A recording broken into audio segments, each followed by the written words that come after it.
ഓം നമോ ഭഗവതേ വാസുദേവായ. ഓം നമോ ഭഗവതേ വാസുദേവായ. ഭാഗവതത്തിന്റെ മൂലമന്ത്രം വേദവ്യാസ മഹർഷിക്ക് നാരദ മഹർഷി ഇന്നലെ ഉപദേശിച്ചു കൊടുത്തു. നാരദ മഹർഷിയുടെ ജീവചരിത്രം അദ്ദേഹം പറഞ്ഞു കൊടുത്തു. നാരദ മഹർഷി പോയതിന് ശേഷം വ്യാസ മഹർഷി ആ മന്ത്രത്തെ മനനം ചെയ്തുകൊണ്ട് ധ്യാനിച്ചു.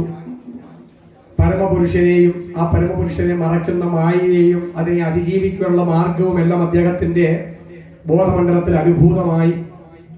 അത് നമ്മൾ സാധാരണക്കാർക്ക് പ്രയോജനപ്പെടാൻ വേണ്ടി അദ്ദേഹം 18,000 ശ്ലോകങ്ങളിൽ കൂടി ശ്രീമദ് ഭാഗവതം രചിച്ചു. എന്നിട്ട് ശുഖബ്രഹ്മർഷിക്ക് അത് പഠിപ്പിച്ചു കൊടുത്തു. ശുഖബ്രഹ്മർഷി പരീക്ഷിത്ത് മഹാരാജാവിന് ഉപദേശിച്ചു കൊടുത്തു. ഇതൊക്കെ എല്ലാവർക്കും അറിയാവുന്നതല്ലേ? അറിയത്തില്ലേ? കഥയല്ല, അറിയാം. പരീക്ഷിത്ത് മഹാരാജാവ് ഭാഗവതം കേൾക്കുവാൻ ഉണ്ടായതായ നിമിത്തം അല്ലേ എന്താണ്? അദ്ദേഹം ഒരു ദിവസം നായാട്ടിന് വേണ്ടി പോയി. നായാടി തളർന്നു വരുമ്പോൾ, അവശനായിട്ട് ദാഹിച്ചു വരുമ്പോൾ ഒരു ആശ്രമം കാണുന്നു. അല്പം വെള്ളം കിട്ടിയാൽ നന്നായിരുന്നു എന്ന് ആഗ്രഹിക്കുന്നു. ആശ്രമത്തിൽ വരുമ്പോൾ ഒരു മഹർഷി അവിടെ ധ്യാനനിരതനായിരിക്കുന്നു. ഇദ്ദേഹം ചെന്ന് ജലം ചോദിക്കുന്നു. ആ മഹർഷി അത് കേട്ടില്ല. അത് തന്നെ ധിക്കരിക്കുകയാണ് എന്ന് അദ്ദേഹത്തിന് തോന്നി. അതിഥി ദേവോഭവ എന്നതാണ് ധർമ്മം. ആ അതിഥിയെ മാനിച്ചില്ല എന്നുള്ളതായ അധർമ്മം പ്രവർത്തിച്ചിരിക്കുന്നു എന്ന് രാജാവിന് തോന്നി. അതുകൊണ്ട് രാജാവ് അടുത്തു കിടന്ന ഒരു ചത്ത പാമ്പിനെ വില്ലുകൊണ്ടെടുത്ത് തോണ്ടി ആ മഹർഷിയുടെ തോളിൽ ഇങ്ങനെ ഇട്ടു. ഇട്ട് കഴിഞ്ഞപ്പോൾ പശ്ചാത്താപമുണ്ടായി. എന്നിട്ട് അദ്ദേഹം തിരിച്ച് ഹസ്തിനപുരിയിലേക്ക് പോയി. ഈ മഹർഷിയുടെ പുത്രന്റെ പേരാണ് ശൃംഗി. ആ ശൃംഗിയുടെ കൂട്ടുകാരൻ ഇത് കാണുന്നുണ്ടായിരുന്നു. ദൂരെ കളിച്ചുകൊണ്ട് നിന്ന ശൃംഗിയോട് പോയി പരിഹാസ സ്വരത്തിലൊക്കെ പറഞ്ഞു കൊടുക്കുന്നു. കേട്ട പാട് കേൾക്കാത്ത പാട് അദ്ദേഹം രാജാവിനെ ശപിക്കുന്നു. ഇന്നേക്ക് 7-ാം നാള് തക്ഷകൻ എന്ന സർപ്പം കടിച്ചു മരിച്ചു പോകട്ടെ എന്ന് ശപിക്കുന്നു. അതിനുശേഷം വന്ന അച്ഛന്റെ കഴുത്തിൽ നിന്നും ആ സർപ്പത്തെ എടുത്ത് കളയാൻ ആരംഭിക്കുമ്പോൾ അച്ഛൻ ഉണരുന്നു. വൃത്താന്തങ്ങളെല്ലാം ചോദിക്കുന്നു. മകനെ ശകാരിക്കുന്നു. അതിനുശേഷം തന്റെ ശിഷ്യനെ പറഞ്ഞു വിട്ട് രാജാവിനെ കാര്യം ബോധിപ്പിക്കുന്നു. അങ്ങനെ കാര്യം ബോധിച്ചതായ രാജാവ് തന്റെ പുത്രനെ അനന്തര അവകാശിയായിട്ട് അഭിഷേകം ചെയ്ത് അദ്ദേഹം ഗംഗാതീരത്തിൽ ഇരുന്ന് ശുഖബ്രഹ്മർഷിയിൽ നിന്നും ഭാഗവതം കേട്ട് മോക്ഷം കിട്ടുന്നു. ഈ കഥ നിങ്ങൾക്ക് അറിയാവുന്നതാ അല്ലയോ? അറിയാവുന്നതാണോ അല്ലയോ? അറിയാവുന്നല്ലേ? കേട്ടിട്ടുള്ളതാ? എത്രയോ പ്രാവശ്യം കേട്ടുള്ളതാ. അപ്പൊ പരീക്ഷിത്ത് മഹാരാജാവ് ശ്രീമദ് ഭാഗവതം കേൾക്കുവാൻ ഉണ്ടായതായ നിമിത്തം എന്ന് പറയുന്നത് തക്ഷകൻ കഴിച്ച് തനിക്ക് ഇന്നേക്ക് 7-ാം നാള് മരണം സംഭവിക്കും എന്ന് ബോധ്യം വന്നപ്പോഴാണ് അല്ലയോ? അപ്പോഴാ 7 ദിവസത്തിനുള്ളിൽ തനിക്ക് മോക്ഷം കിട്ടാൻ വേണ്ടിയിട്ടാണ് അദ്ദേഹം ഭാഗവതം കേൾക്കുന്നത് ഇല്ലേ? പരീക്ഷത്തിനെ തക്ഷകൻ കടിക്കും എന്നുള്ളത് കൊണ്ടാണ് പരീക്ഷത്ത് ഭാഗവതം കേട്ടത് ഇല്ലയോ? ആണല്ലോ ഇല്ലേ? ഈ തക്ഷകനും നമ്മളും തമ്മിൽ എന്തെങ്കിലും ബന്ധമുണ്ടോ? ഈ പരീക്ഷത്തിനെ കടിക്കും എന്ന് പറഞ്ഞതായ തക്ഷകനും നമ്മളും തമ്മിൽ എന്തെങ്കിലും ബന്ധമുണ്ടോ? ഇവിടെ ഇരിക്കുന്ന ഒരുപാട് ഭാഗവത പാരായണക്കാരോട് ഞാൻ ചോദിക്കുകയാണ്, ഈ പരീക്ഷത്തിനെ കടിക്കും എന്ന് പറഞ്ഞ തക്ഷകനും നമ്മളും തമ്മിൽ എന്തെങ്കിലും ബന്ധമുണ്ടോ? ഉണ്ടോ ചേച്ചി? അറിയത്തില്ല. അതാണ് എന്റെ ഉത്തരം. എന്താണ്? അറിയത്തില്ല. അതാണ് എന്റെ ശരിയായ ഉത്തരം. അങ്ങനെ പരീക്ഷത്തിനെ കടിക്കുന്ന തക്ഷകനും നമ്മളും തമ്മിൽ ബന്ധമില്ലെങ്കിൽ നമ്മൾ പിന്നെ ഭാഗവതം കേൾക്കുന്ന എന്തോ ആവശ്യമാണ്? നമുക്ക് എന്താ ആവശ്യമായി? ഭാഗവതം കേൾക്കേണ്ട ആവശ്യം വല്ലതും ഉണ്ടോ? ഇല്ല അല്ലേ? എങ്കില് ആ തക്ഷകനും നമ്മളും തമ്മിൽ ബന്ധമുണ്ട്. കേൾക്കുന്നുണ്ടോ? ഇത് മനസ്സിലാക്കാതെ കണ്ട് ഭാഗവതം ഒരുപാട് പ്രാവശ്യം വായിച്ചത് കൊണ്ട് വലിയ ആനക്കാര്യം സംഭവിക്കാനൊന്നും പോകുന്നില്ല. തക്ഷകനും നമ്മളും തമ്മിലുള്ളതായ ബന്ധം എന്താണ് എന്ന് ആദ്യമേ മനസ്സിലാക്കണം. കേൾക്കുന്നുണ്ടോ ഭാഗവത പാരായണക്കാരെ? കേൾക്കുന്നുണ്ടോ? കേൾക്കണം. ഭാഗവതം പല ആവർത്തി പറയുന്നുണ്ട്. ആ ഡിലേ കുറച്ചൊന്ന് കുറച്ച് എന്തി ആളെന്തി വിളിക്ക. ആ അണ്ണനെ വിളിക്ക. ഈ പരീക്ഷിത്ത് മഹാരാജ് അവനെ കടിക്കും എന്ന് പറഞ്ഞതായ തക്ഷകൻ നമ്മുടെ ഉള്ളിലുണ്ട്. എവിടെയാണ്? നമ്മുടെ ഉള്ളിലുണ്ട്. അത് മനസ്സിലാക്കാതെ കണ്ടു പുറത്തു നടക്കുന്ന ഒരു കഥയായിട്ട് ഭാഗവതം പഠിച്ചത് കൊണ്ട് വലിയ പ്രയോജനമില്ല. കേൾക്കുന്നുണ്ടോ? എങ്കിൽ തക്ഷകൻ ആര് എന്ന് ആദ്യമേ മനസ്സിലാക്കുക. ഭാഗവതം പല ആവർത്തി തക്ഷകൻ ആരാണ് എന്ന് നമ്മളോട് പറയുന്നുണ്ട്. അതുകൂടാതെ കണ്ട് ഭാഗവതം സമർപ്പണം ചെയ്യുന്നതായ സമയത്തും ഭാഗവതം എടുത്തു പറയുന്നു തക്ഷകൻ ആരാണ് എന്ന്. അത് മനസ്സിലാക്കാതെ കണ്ട് നമ്മൾ ഭാഗവതം പഠിച്ചിട്ട് കാര്യമില്ല. ഇത്രയും കാര്യം മനസ്സിലായില്ലേ? എങ്കിൽ തക്ഷകൻ ആരാണ് എന്ന് കേട്ടോളൂ. ആ ഡിലേ വരണ്ട കേട്ടോ. ആ ഡിലേ റിപ്പീറ്റ് വരരുത്. റിപ്പീറ്റ് ഒരു പ്രാവശ്യം വന്നാലും കുഴപ്പമില്ല, വരരുത്. ഞാനൊരു ശ്ലോകം ചൊല്ലാം. ഇവിടെ ഇരിക്കുന്ന ഭാഗവത പാരായണക്കാരെ നിങ്ങൾ ഏറ്റുകൊള്ളണം കേട്ടോ. യോഗീന്ദ്രായ പറയൂ. നമസ്തുഭ്യം. യോഗീന്ദ്രായ നമസ്തുഭ്യം. ശുകായ ബ്രഹ്മരൂപിണേ. യോഗീന്ദ്രായ നമസ്തുഭ്യം. ശുകായ ബ്രഹ്മരൂപിണേ. സംസാര സർപ്പ ദംഷ്ട്രം യോ വിഷ്ണുരാധം അമോമുചത്. അർത്ഥം മനസ്സിലായോ? യോഗീന്ദ്രായ നമസ്തുഭ്യം. യോഗീന്ദ്രന് നമസ്കാരം. എന്താണ്? യോഗീന്ദ്രന് നമസ്കാരം. ഏത് യോഗീന്ദ്രന്? ശുകായ ബ്രഹ്മരൂപിണി. ബ്രഹ്മത്തെ അറിഞ്ഞ് ബ്രഹ്മമായി തന്നെ ഭവിച്ച ശുകനാകുന്ന യോഗീന്ദ്രന് നമസ്കാരം. അത്രയും മനസ്സിലായല്ലോ. യോഗീന്ദ്രായ നമസ്തുഭ്യം. ശുകായ ബ്രഹ്മരൂപിണി. എന്തിനാ നമസ്കാരം? സംസാര സർപ്പ ദംഷ്ട്രം. സംസാരമാകുന്ന സർപ്പത്തിന്റെ കടിയിൽ നിന്നും. ഏത് സർപ്പത്തിന്റെ കടിയിൽ നിന്ന്? സംസാര സർപ്പ ദംഷ്ട്രം യോ. സംസാരമാകുന്ന സർപ്പത്തിന്റെ കടിയിൽ നിന്നും യോ യാതൊരുവൻ. വിഷ്ണുരാധം. വിഷ്ണുരാധൻ ആരാ? പരീക്ഷിത്ത്. അമോമുചത് മോചിപ്പിച്ചു. അപ്പോഴേ പരീക്ഷിത്തിനെ സംസാരമാകുന്ന സർപ്പത്തിന്റെ കടിയിൽ നിന്നും മോചിപ്പിച്ച വിഷ്ണുരാധനെ സംസാരമാകുന്ന സർപ്പത്തിന്റെ കടിയിൽ നിന്നും മോചിപ്പിച്ച ശുകബ്രഹ്മർഷിക്ക് നമസ്കാരം. ഏത് സർപ്പത്തിന്റെ കടിയിൽ നിന്നാ മോചിപ്പിച്ച്? സംസാരമാകുന്ന സർപ്പം. കേട്ടല്ലോ അല്ലേ? കഥയിൽ ആ സംസാരമാകുന്ന സർപ്പത്തിന്റെ പേരെന്താണ്? തക്ഷകൻ. തക്ഷകന്റെ കടിയിൽ നിന്നും മോചിക്കാനല്ലേ ഭാഗവതം കേട്ടില്ലേ? ആണോ? ആ തക്ഷകനെ എന്ത് സർപ്പം എന്നാ ഇവിടെ പറഞ്ഞത്? ഏത് സർപ്പം എന്നാ പറഞ്ഞേ? സംസാരമാകുന്ന സർപ്പം എന്നാ പറഞ്ഞേ. അന്നോ ഇല്ലയോ? മനസ്സിലായോ? എന്തുവാ സംസാരം എന്ന് പറഞ്ഞാൽ? അസാരേ സംസാരേ വിഷയ വിഷ സംഗ ആകുല ധിയ. നിസ്സാരമായ ഓരോ വിഷയങ്ങളോട് ബന്ധപ്പെട്ട് ബുദ്ധിയിലുണ്ടാകുന്ന ആകുലതയെ അല്ലെങ്കിൽ ദുഃഖത്തെ അല്ലെങ്കിൽ ഉത്കണ്ഠയെ വിളിക്കുന്ന പേരാണ് സംസാര ദുഃഖം. കേട്ടോ?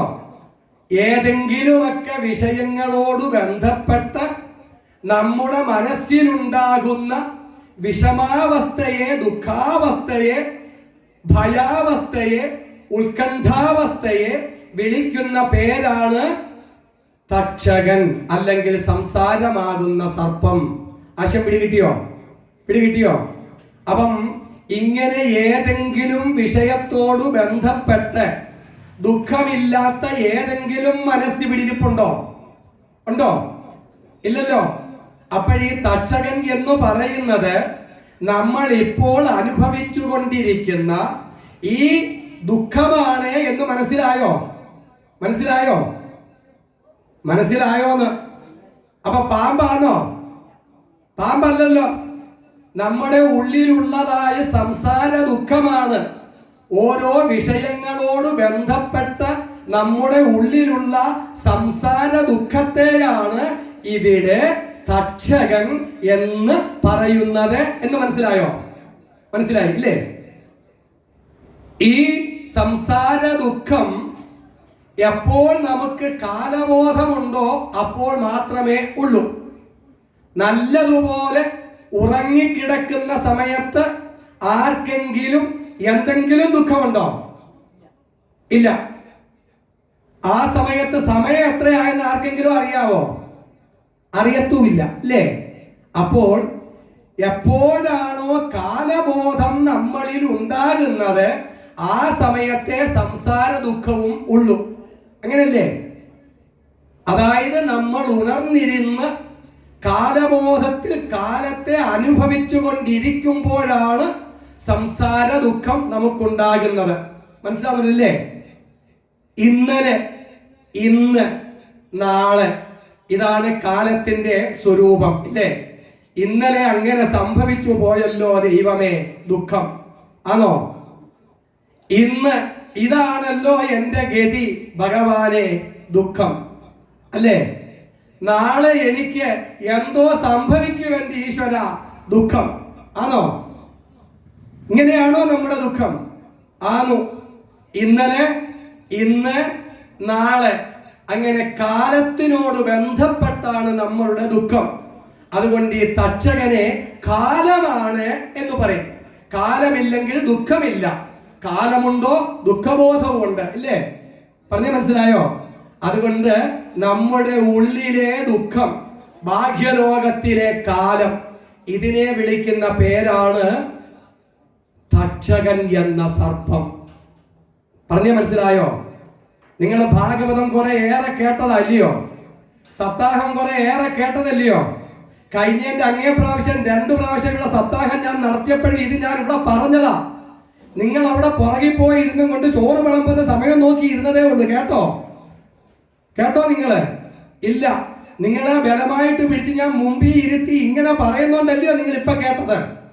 ആണോ അല്ലയോ? ആണു. ഇല്ലെങ്കിൽ ഇപ്രാവശ്യം നിങ്ങൾ അവിടെ പോയിരുന്നുകൊണ്ട് അങ്ങോട്ടും ഇങ്ങോട്ടും നോക്കി ഇരുന്നിട്ട് ചോറ് കൊണ്ടിട്ട് അങ്ങ് പോകാമായിരുന്നില്ലയോ? ഇപ്പൊ മനസ്സിലായോ? തക്ഷകൻ എന്ന് പറയുന്ന സർപ്പം എന്താണ് എന്ന് മനസ്സിലായോ? കാലം. ഈ കാലത്തിനെ ശാസ്ത്രം വിളിക്കുന്നതായ പേരാണ് എന്ത്? തക്ഷകൻ എന്ന സർപ്പം. ആശയം പിടികിട്ടിയോ? പിടികിട്ടിയോ? ഇനിയും പാമ്പാനെ എന്ന് പറയുവോ? പറയത്തില്ല. അപ്പോഴീ ദുഃഖം മാറാൻ നമ്മൾ ഭാഗവതം കേൾക്കണോ വേണ്ടായോ? ഭാഗവതം കേൾക്കണം. വേണ്ടേ? വേണം. എങ്കിൽ മനസ്സിലാക്കിക്കോളൂ. ഇനിയും നമ്മുടെ മനസ്സിനകത്താണല്ലോ ദുഃഖം ഉണ്ടാകുന്നില്ലേ? ആണോ? മനസ്സിന് ഏകാഗ്രതയുണ്ടെങ്കിൽ ദുഃഖമുണ്ടോ? ഇല്ല. നല്ലൊരു സിനിമ കണ്ടുകൊണ്ടിരിക്കുക, എല്ലാം മറക്കത്തില്ലേ? നല്ലൊരു കഥ വായിച്ചു കൊണ്ടിരിക്കുക അല്ലെങ്കിൽ കേട്ടുകൊണ്ടിരിക്കുക, എല്ലാം മറക്കത്തില്ലേ? മറക്കത്തില്ലേ?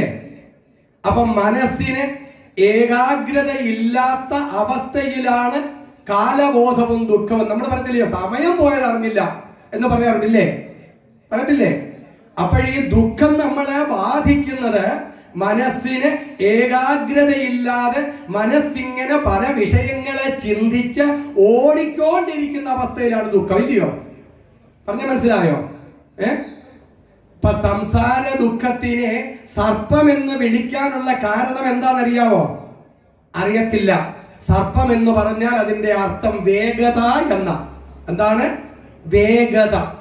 അതിനൊരു കഥ ഞാൻ നിങ്ങളോട് പറയാം. ശ്രദ്ധിച്ച് കേൾക്കുന്നുണ്ടോ? കേൾക്കണം. 1 മണിക്കല്ലേ വിളമ്പത്തുള്ളൂ, അതുവരെയെങ്കിലും ശ്രദ്ധിക്കുക. പിന്നെ ശ്രദ്ധിച്ചില്ലെങ്കിലും കുഴപ്പമില്ല. കേട്ടല്ലോ? നഹുഷൻ എന്ന് പറയുന്ന ഒരു രാജാവ് 100 അശ്വമേധ യാഗങ്ങൾ ചെയ്ത് സ്വർഗത്തിലെത്തി. അന്ന് അവിടെ ദേവേന്ദ്രൻ ഇല്ല. ആ സമയത്തുണ്ടായിരുന്ന ദേവേന്ദ്രൻ വൃത്രാസുരനെ കൊന്ന കാരണം ബ്രഹ്മഹത്യാപാപം ഭയന്ന് മാനസ സരസിൽ ഒളിച്ചു കഴിയുന്ന സമയം. ദേവലോകത്തിന് നാഥനില്ലാത്ത അവസ്ഥ. ഈ സമയത്താണ് നഹുഷൻ 100 അശ്വമേധയാഗങ്ങൾ നടത്തി സ്വർഗലോകത്തിൽ എത്തുന്നത്. ദേവന്മാരും ഋഷികളും കൂടി ചേർന്ന് ഈ നഹുഷനെ പിടിച്ച് ദേവേന്ദ്രനായിട്ട് അഭിഷേകം ചെയ്തു. കേൾക്കുന്നുണ്ടല്ലോ? അപ്പൊ ഇപ്പോഴാരാ ദേവേന്ദ്രൻ? നഹുഷൻ.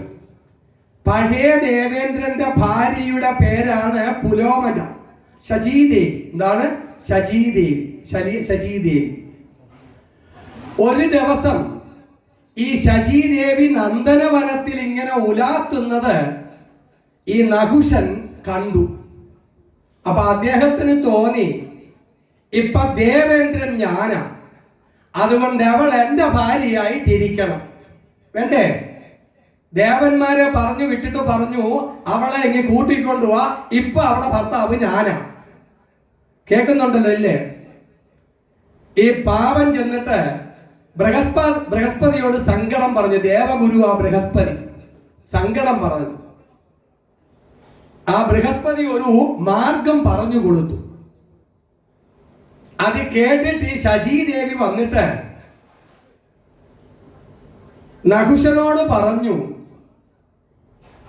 അവിടുത്തെ പട്ടമഹിഷിയായി ഇരിക്കാൻ എനിക്ക് സന്തോഷമാണ്, പക്ഷെ ഒരു ചെറിയ ആഗ്രഹമുണ്ട്, സാധിച്ചു തരണം. എന്തോ വേണേലും പറഞ്ഞു സാധിച്ചു തരാമെന്നായി നഹുഷൻ. വലിയ ആഗ്രഹമൊന്നുമില്ല, അവിടുന്ന് പല്ലക്ക് കയറി വരുന്നതൊന്ന് കാണണം. ആകാമല്ലോ. പല്ലക്ക് ചുമ്മുന്നത് ഋഷികളായിരിക്കണം എന്നൊരു നിബന്ധന. ആകാം. ഇദ്ദേഹം കയറി പല്ലക്കിൽ ഇരുന്നു. 4 മഹർഷിമാരോട് പല്ലക്കെടുത്ത് വേഗം അവിടെ കൊണ്ട് എത്തിക്കാൻ വേണ്ടി പറഞ്ഞു. 4 മഹർഷിമാർ ഇദ്ദേഹത്തെ പല്ലക്കിൽ വെച്ച് ചുമ്മിക്കൊണ്ടു പോന്നു. ഇദ്ദേഹത്തിന്റെ മനസ്സിനകത്തൊരു തോന്നൽ, എന്തേ? വേഗത പോരാ. എന്താണ്? പല്ലക്കിന് വേഗത പോരാ. അപ്പൊ അദ്ദേഹം പറഞ്ഞു ആ ഋഷികളോട്, സർപ്പ സർപ്പ. എന്താ വാക്ക് പറഞ്ഞേ? എന്തോ വാക്കായി പറഞ്ഞേ? എന്നാ പിന്നെ എന്താ പറഞ്ഞ? സർപ്പ സർപ്പ. എന്താണ്? ഞാൻ ദേഷ്യപ്പെടുന്നത് നിങ്ങളെ പഠിപ്പിക്കാൻ വേണ്ടിയിട്ടാ, അല്ലാണ്ട് എനിക്കെന്തോന്ന് ചെയ്യാതെ നിങ്ങൾ കേട്ടാ കേട്ടില്ലെങ്കിൽ ഇല്ല. പക്ഷെ ഞാൻ കഷ്ടപ്പെടുമ്പോൾ അതിന് പ്രയോജനം ഉണ്ടാകണം. പറഞ്ഞ മനസ്സിലായോ? അതിനു വേണ്ടിയിട്ടാണ് നിങ്ങളോട് ചോദ്യം ചോദിക്കുന്നതും ദേഷ്യപ്പെടുന്നതും. കേട്ടില്ലയോ? അത് എനിക്ക് കിട്ടാതെ കാര്യം വേണ്ടി രാമാചരണ പോയാൽ മതി. ഓം. എന്താ വാക്ക് പറഞ്ഞേ? സർപ്പ സർപ്പ. അപ്പോഴവര് പറഞ്ഞു, ഇതിലൊരുവൻ കുള്ളനാ, നീളക്കുറവാ, അതുകൊണ്ട് വേഗത്തിൽ പോകുമ്പോ പല്ല കൊലയും, അതുകൊണ്ടാ വേഗം നടക്കാത്തതേ എന്ന് പറഞ്ഞു. അപ്പൊ കുള്ളനെ നോക്കിക്കൊണ്ട് നഹുഷൻ പറഞ്ഞു, സർപ്പ സർപ്പ. എന്താ പറഞ്ഞ വാക്ക്? ആ കുള്ളൻ അഗസ്ത്യ മഹർഷിയായിരുന്നു. അദ്ദേഹം അത് കേട്ടപാട് കേൾക്കാത്ത പാട് അദ്ദേഹം പഴയതുപോലെ തന്നെ നടന്നു. നഹുഷന് ദേഷ്യം വന്നു. ഈ മഹർഷിയെ ഒരു ചവിട്ട് കൊടുത്തിട്ട് പറഞ്ഞു, സർപ്പ സർപ്പ. കേൾക്കുന്നുണ്ടല്ലോ? ചവിട്ട് കിട്ടിയപ്പോൾ മഹർഷി പറഞ്ഞു, നിന്റെ മനസ്സാണ് സർപ്പം, നീ അതുകൊണ്ട് പെരുമ്പാമ്പായി പോകട്ടെ എന്ന്. എന്താണ്? പെരുമ്പാമ്പായിട്ട് പോകട്ടെ എന്ന്. അങ്ങനെ നഹുഷനെ ശപിച്ചു, പെരുമ്പാമ്പാക്കി ഭൂമിയിൽ പതിപ്പിച്ചു. ആര്? അഗസ്ത്യ മഹർഷി. എന്താ കാരണം? 100 അശ്വമേധയാഗവും നടത്തി ദേവലോകത്തിൽ ചെന്ന് ഒരു പെണ്ണിനെ കണ്ടപ്പം മനസ്സിന് നിയന്ത്രണമില്ലാതായി. അതിന്റെ ഫലം 100 കുതിരെ കൊന്നത് മാത്രം മിച്ചം. ദാ കിടക്കുന്ന താഴെ. അശം പിടികിട്ടല്ലോ അല്ലേ? പിടികിട്ടിയില്ലേ? ഇവിടുത്തെ ചോദ്യം അതല്ല. ഇവിടെ സർപ്പ എന്ന വാക്കിന്റെ അർത്ഥം എന്തേ? വേഗത. എന്താണ്? സർപ്പം എന്ന വാക്കിന്റെ അർത്ഥം വേഗത. നമ്മുടെ മനസ്സ് ഏകാഗ്രതയിൽ ലയിച്ചാൽ സംസാര ദുഃഖമില്ല എന്ന് ഞാൻ പറഞ്ഞില്ലേ? അപ്പൊ നമ്മുടെ മനസ്സ് സർപ്പമായി അല്ലെങ്കിൽ വേഗതയിൽ ഇങ്ങനെ പ്രവർത്തിക്കുമ്പോഴാണ് നമുക്ക് സംസാര ദുഃഖം ഇല്ലേ? അതുകൊണ്ട് മനസ്സ് തക്ഷകനാകുന്ന സർപ്പമാണ്. എന്താണ്? മനസ്സ് തക്ഷകനാകുന്ന സർപ്പമാണ്. അശ്വം പിടികിട്ടിയോ? പിടികിട്ടി. ഇനിയും കാലം എങ്ങനെയാ നമുക്കുണ്ടാകുന്നേ? ഭൂമി അതിൻ്റെ അച്ചുതണ്ടിൽ കറങ്ങുന്നത് കൊണ്ടാണ് ദിനരാത്രങ്ങൾ ഉണ്ടാകുന്നത് അല്ലേ? അതെല്ലാവർക്കും അറിയാല്ലേ? എന്താ വേഗത? ഒരു സെക്കൻഡിൽ 18 മൈൽ എന്നടിക്കുമ്പോഴേക്കും 18 മൈൽ ചുറ്റിയിരിക്കും വേഗത്തിൽ. നമ്മൾ അറിയുന്നുണ്ടോ? അറിയുന്നില്ല. ഈ വേഗതയിൽ കൂടി അല്ലേ ദിനരാത്രങ്ങൾ ഉണ്ടാകുന്നത്? ആണോ? ഇതിനെയാണ് നമ്മൾ കാലം എന്ന് വിളിക്കുന്നത് ഇല്ലേ? നമ്മൾ അനുഭവിക്കുന്ന കാലം അതിന്റെ ആവർത്തനം എങ്ങനെയാ? 7 ദിവസങ്ങളായിട്ടാ. ഇല്ലേ? ശനി, ഞായർ, തിങ്കൾ, ചൊവ്വ, ബുധൻ, വ്യാഴം, വെള്ളി. വീണ്ടും നമ്മൾ എണ്ണുന്നത് അമ്മയുടെ പോയിരിക്കും. ശനി, ഞായർ, തിങ്കൾ, ചൊവ്വ, ബുധൻ, വ്യാഴം, വെള്ളി. അപ്പം 7ന്റെ ആവർത്തനമാണ് കാലം. ഇല്ലയോ? പിടികിട്ടിയോ? അപ്പൊ തക്ഷകൻ ഇന്നേ 7-ാം നാള് കടിക്കട്ടെ എന്ന വാക്കിന്റെ അർത്ഥം എന്തുവാ? ഈ 7 ദിവസത്തിൽ ഏതെങ്കിലും ഒരു ദിവസം നമ്മൾ ചത്തുപോകില്ലയോ? ചത്തുപോകും. അപ്പൊ നമ്മുടെ മനസ്സാകുന്ന തക്ഷകൻ. ആശം പിടികിട്ടിയോ? പിടികിട്ടി. ബാഹ്യലോകത്തിൽ കാലം, ആന്തരിക ലോകത്തിൽ മനസ്സായി നിൽക്കുന്നത് എന്തോ അതാണ് തക്ഷകനാകുന്ന സർപ്പം. ആശം പിടികിട്ടിയോ? പിടികിട്ടി. ഇനിയും ഇതിനെ എന്തിനാ തക്ഷകൻ എന്ന് പേര് വിളിക്കുന്നത്? സർപ്പം എന്ന പേര് വിളിക്കുന്ന മനസ്സിലായില്ലേ? തക്ഷകൻ എന്ന പേര് എന്തിനാ വിളിക്കുന്നേ? നിങ്ങളെ മലയാളം നിഘണ്ടു എടുത്ത് നോക്കിക്കഴിഞ്ഞാല് അതിനകത്ത് അർത്ഥം കൊടുത്തിരിക്കും. തക്ഷകൻ സമം ശോഷിപ്പിക്കുന്നവൻ. എന്താണ്? ശോഷിപ്പിക്കുന്നവൻ. നമ്മുടെ ആയുസ് അനുനിമിഷം ശോഷിച്ചു കൊണ്ടിരിക്കുക. ഇല്ലയോ? അനുനിമിഷം ആയുസ് കുറഞ്ഞുകൊണ്ടിരിക്കുകയല്ലയോ? ഇല്ലയോ? ആയുസ്സിനെ ശോഷിപ്പിക്കുന്ന കാലസ്വരൂപത്തെ വിളിക്കുന്ന പേരാണ് തക്ഷകൻ. കേട്ടല്ലോ അല്ലേ? എന്താ തക്ഷകൻ എന്ന് വിളിക്കാൻ കാരണം? ആയുസ്സിനെ ശോഷിപ്പിച്ചുകൊണ്ടേയിരിക്കുന്നു, കുറച്ചുകൊണ്ടേയിരിക്കുന്നു. 100 വർഷത്തെ ആയുസ് ഉണ്ടെങ്കിൽ ഓരോ സെക്കൻഡും അത് കുറഞ്ഞുകൊണ്ടിരിക്കുക. ഇല്ലയോ ചാട്ടോ? കുറയവല്ലയോ? അതുകൊണ്ട് തക്ഷകൻ ഈ കാലം നമ്മുടെ ആയുസ്സിനെ തിന്നുന്നവനാ. പറഞ്ഞാ മനസ്സിലായോ? ആയുസ്സിനെ തിന്നുന്നവനാണ്. നമ്മുടെ ഉള്ളിലെ സംസാര ദുഃഖത്തെ തരുന്നവനാണ്. യവനാണ് ഭാഗവതം പറയുന്നതായ തക്ഷകൻ എന്ന പാമ്പ്. ആശപ്പിടി കിട്ടിയോ? ഭാഗവതം പറയുന്ന തക്ഷകൻ എന്ന പാമ്പ് ഈ സാധനമാ, നമ്മുടെ ഉള്ളിലുള്ള സാധനമാ. നിങ്ങൾ ഭാഗവതം ചുമ്മിക്കൊണ്ട് നടന്ന് പാരായണം ചെയ്യുമ്പോൾ എപ്പോഴെങ്കിലും നിങ്ങൾ അറിയാൻ വേണ്ടി ശ്രമിച്ചിട്ടുണ്ടോ? ഉണ്ടോ? ഇല്ല. അതാ, ആര് ഭാഗവത പാരായണക്കാർ ഇവിടെ വന്നിരുന്നാലും ഏത് രാഗവ വായിക്കുന്നത് എന്ന് ശ്രദ്ധിച്ചിട്ട് പോകുന്നതല്ലാതെ കണ്ട് ഈ പാരായണക്കാരൊന്നും ഇതിന്റെ ആന്തരികമായ പൊരുൾ എന്താണ് ഒന്ന് മനസ്സിലാക്കാൻ ശ്രമിക്കുന്നവരെന്ന് ഞാൻ കണ്ടില്ല. പറഞ്ഞ മനസ്സിലായോ? ഓം നമോ ഭഗവതേ വാസുദേവായ. നാമം ചൊല്ല്. ഓം നമോ ഭഗവതേ വാസുദേവായ. ഓം നമോ ഭഗവതേ വാസുദേവായ. ഓം നമോ ഭഗവതേ വാസുദേവായ. ഓം നമോ ഭഗവതേ വാസുദേവായ. ഓം നമോ ഭഗവതേ വാസുദേവായ. അപ്പോഴീ തക്ഷകൻ നമ്മളെ കടിച്ച് നമ്മുടെ ആയുസ് ശോഷിപ്പിച്ചുകൊണ്ടിരിക്കുക. ഇല്ലയോ? എങ്കിൽ ഈ ആയുസ് തീരുന്നതിന് മുമ്പ് നമുക്കും പരീക്ഷത്തിനെ പോലെ മോക്ഷം കിട്ടാൻ വേണ്ടി നമ്മളും ഭാഗവതം കേൾക്കണം. വേണോ വേണ്ടായോ? കേൾക്കണം ഇല്ലേ? എത്ര പ്രാവശ്യം കേട്ടിട്ടുണ്ട്? എന്റെ കൊച്ചുനാൾ മുതലേ കേൾക്കുക മാത്രമല്ല വായിക്കാനും തുടങ്ങിയത്. ഒരു മോക്ഷവും കിട്ടിയിട്ടില്ല. എന്താ കാര്യം? മനസ്സിന് സമാധാനമേ ഉണ്ടായിട്ടില്ല. പറഞ്ഞ മനസ്സിലായോ? അതുകൊണ്ട് ഭാഗവതം കുറെ വായിച്ചത് കൊണ്ടോ കുറെ ഇങ്ങനെ കേട്ടത് കൊണ്ടോ തക്ഷകം പോവോ? ഒഴിഞ്ഞു പോകാനായിരുന്നെങ്കിൽ എൻ്റെ മനസ്സിൽ എൻ്റെ അച്ഛൻ്റെ മനസ്സിൽ നിന്നൊക്കെ പോകണമായിരുന്നു. പോയിട്ടില്ല. ഇവിടുത്തെ ഒത്തിരി പാരായണക്കാരൻ്റെ മനസ്സിൽ നിന്നും പോകണമായിരുന്നു. ഒരുത്തൻ്റെയും പോയിട്ടില്ല. പോയിട്ടുണ്ടോ? ഇല്ല. അപ്പൊ എന്താ പോകാത്തതിന്റെ കാരണം? അതറിയണ്ടേ? അതറിഞ്ഞെങ്കിൽ മാത്രമേ ഈ ഭാഗവതം ചുമ്മിക്കൊണ്ട് നടക്കുന്നതിന് പ്രയോജനം ഉണ്ടാകത്തുള്ളൂ. ആശം പിടി കിട്ടിയോ? എങ്കിൽ അടുത്തതിലേക്ക് വരാം. ഓം നമോ ഭഗവതേ വാസുദേവായ.